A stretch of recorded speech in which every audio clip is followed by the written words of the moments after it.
আসসালামু আলাইকুম, আমি মিরাজুল ইসলাম, প্লাম্বার অ্যান্ড ইলেকট্রিক টেকনিশিয়ান। আপনাদের মাঝে একটি জেট পাম্প রিপেয়ার এবং বিস্তারিত নিয়ে ভিডিও চলে আসলাম।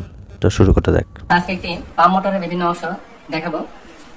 পাম্প মোটর বলতে যেহেতু এখানে মোটর অপশন আছে, মোটর এবং পাম্প দুটো অংশই আমরা দেখাবো। আশা করি আজকে ভিডিও দেখলে আপনারা ইলেকট্রিক মোটরের সমস্ত অংশের নাম জানতে পারবেন, সেই সঙ্গে পাম্পের নামও তো জানতে পারবেন।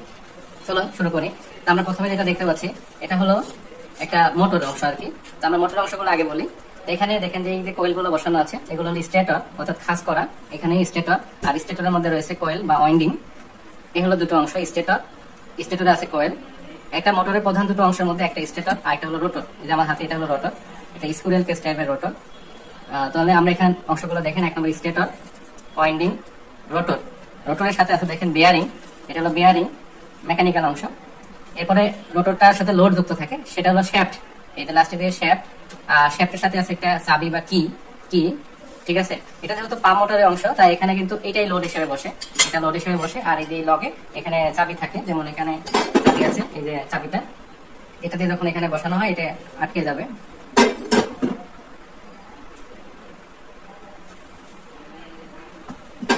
এটা আর কি এইভাবে বসবে, ঠিক আছে, তখন এটা বের হবে না, আটকে যাবে। দেখেন মোটরের টার্মিনাল হাউস, এখানে টার্মিনাল এসে জমা হয়, এই যে টার্মিনাল গুলো এখানে জমা হয়, এটা টার্মিনাল হাউস। টার্মিনাল হাউসের মধ্যে কি কি থাকে? তো টার্মিনাল হাউসের মধ্যে এখানে আমাদের টার্মিনাল ক্লিপ, অর্থাৎ আমাদের ক্লিপ সিস্টেমে লাগাই, যেমন এগুলো ক্লিপ সিস্টেমের, এখানে তারগুলো লাগানোর জন্য, বিশেষ করে পাম্প মোটরে ক্লিপ সিস্টেমে থাকতে পারে টার্মিনাল গুলো ক্লিপে আসা। তো এখানে অনেক সময় বড় মোটর হলে সেটা কানেক্টর থাকবে, টার্মিনাল কানেক্টর, যেমন একটা 3 ফেজের জন্য কানেক্টর রয়েছে 6 টার্মিনালের, সিঙ্গেল ফেজেও কানেক্টর হতে পারে। তাহলে এটা ক্লিপ সিস্টেম থাকতে পারে, আবার কানেক্টরে থাকতে পারে, যে টার্মিনাল গুলো এসে এই ক্লিপে অথবা কানেক্টরে সংযোগ হবে। এরপরে দেখেন সেখানে সিঙ্গেল ফেজ মোটর হলে ক্যাপাসিটর থাকবে, ক্যাপাসিটর। এরপরে টার্মিনাল এই যে হাউসটা বা এখানে আপনার ক্যাপাসিটর হাউসের কভার, তো এখানে একটা কভার আছে। এই কভারের সাথে এখানে আমরা দেখতে পাচ্ছি উপরে নেম প্লেট রয়েছে। নেম প্লেটটা কিন্তু বাইরের অংশ থাকতে পারে, বডির সাথে থাকতে পারে নেম প্লেট। আর এটার কানেকশন কি হবে? নেম প্লেটে অনেক তথ্য আছে। তাছাড়া কানেকশনের জন্য একটা ডায়াগ্রাম দেওয়া থাকে, সেটাকে আমরা ওয়ারিং ডায়াগ্রাম বা কানেকশন ডায়াগ্রাম বা এমনিতে ডায়াগ্রাম বলতে পারি, ঠিক আছে, ভিতরে ডায়াগ্রাম দেওয়া আছে। মোটরের এখানে যে অংশগুলো দেখেন, যে এই যে বডিতে আমরা দেখতে পাচ্ছি পাতলা পাতলা করে, এগুলো হিট সিঙ্ক।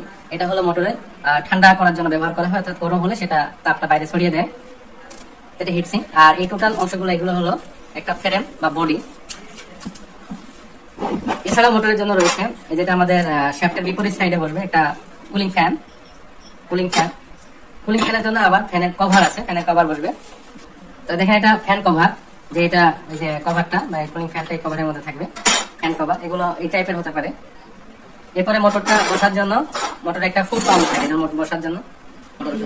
তো একটা মোটর বসার জন্য দেখেন যে এখানে ব্যবস্থা করা আছে, নাট বোর্ড যেন লাগানো যায়, এই যে এখানে বসবে, এটা এই পাশে ভর নেওয়ার জন্য। তো এটাকে বলা হচ্ছে যে ফুট মাউন্ট, ফুট মাউন্ট বসার জন্য পা আর কি, ফুট বলতে পা, বসার পা।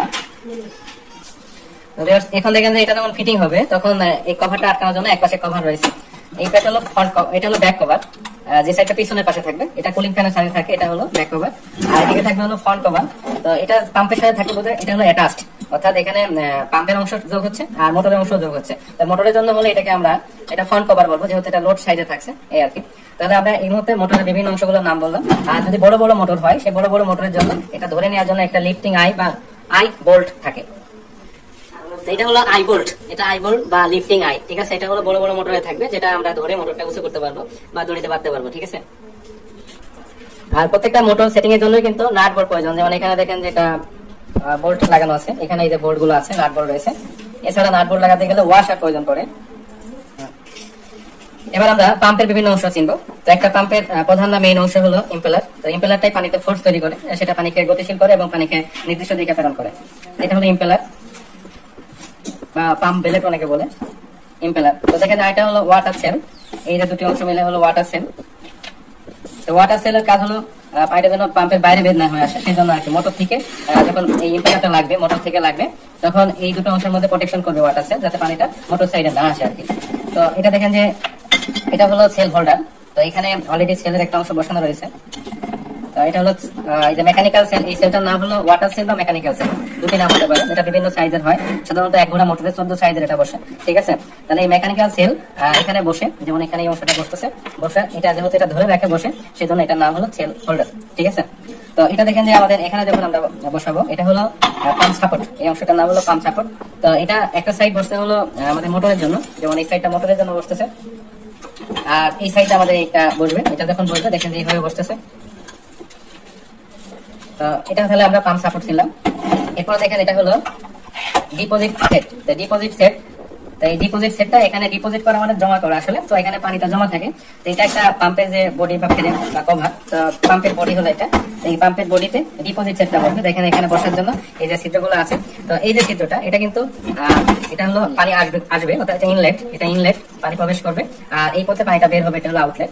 এটা কিভাবে বসে, এটা দেখেন যে আমাদের এই যে ছিদ্রটা, এই ছিদ্রটা দিয়ে কিন্তু এখানে বসবে আর কি, এইভাবে এটা বসে যাবে। এটা সেটিং থাকে। আর এর প্রত্যেকটা অংশে কিন্তু আমাদের ওয়াশার আছে, আমরা সেটা একটু খুলে দেখাই। যেমন এখানে যদি খোলা হয়, দেখেন যে এটা হলো ওয়াশার, যাতে এটা লিক না করে। এই যে এখানে ওয়াশার যখন বসে টাইট হয়ে বসতেছে, ঠিক আছে। এটা নাম হলো ডিপোজিট সেট। তো ডিপোজিট সেটটা ফেটে না গেলে সাধারণত চেঞ্জ করা লাগে না তেমন একটা, তো যদি আঘাত লাগে ফেটে যেতে পারে, সেই ক্ষেত্রে চেঞ্জ করা লাগে। তো এই যে এটা বসে গেল। আর এটা যখন আমরা এখানে তাকাই, বা এটার যে ছিদ্রটা, এটা হলো ইম্পেলার আই, ইম্পেলার আই মানে পানি ইম্পেলার, এখানে ইম্পেলারটা থাকে, এই জায়গাটা ইম্পেলারটা থাকবে। ইম্পেলারের জন্য এটা হলো ইম্পেলার আই, মানে ইম্পেলার পানিটা এখানে চোখ, ঠিক আছে। এখানে এটা বসে গেলে এই পাশ কিন্তু আর বোঝা যাচ্ছে না। তাহলে আমরা এখানে পাম্পের যে অংশগুলো দেখলাম আরেকবার বলি। এটা হলো ইনলেট, এটা হলো আউটলেট, এটা হলো পাম্প কভার বা ফ্রেম বা বডি, এটা হলো ডিপোজিট সেট, আর এখানে যে মুখটা এটা হলো ইম্পেলার আই, আর এখানে যে বেলেটটা এটা হলো ইম্পেলার, এটা হলো ওয়াটার সেল বা মেকানিক্যাল সেল, আর মেকানিক্যাল সেল যেটা ধরে সেটার নাম হলো আমাদের সেল হোল্ডার, আর সেল হোল্ডার বসে আছে যে কভারটা নামে, এটা হলো পাম্প সাপোর্ট। এই সবগুলো মিলেই এটা হলো একটা পাম্পের অংশ। আর তাছাড়া এটা যখন নাট বোল্ট দিয়ে আমরা সংযোগ করবো, সেখানে ওয়াশার থাকবে, যেমন এই যে এইদিকে এখানে ওয়াশার, এই জায়গাগুলো তো ওয়াশার বলবে, যাতে পানি লিক না করে, ঠিক আছে। আশা করি সবাই বুঝতে পারছেন। আমরা আজকে ভিডিওতে মোটর এবং পাম্প অর্থাৎ পাম্প মোটরের বিভিন্ন অংশ আমরা আলোচনা করছি, আলাদা করে মোটর অংশ এবং পাম্প অংশ।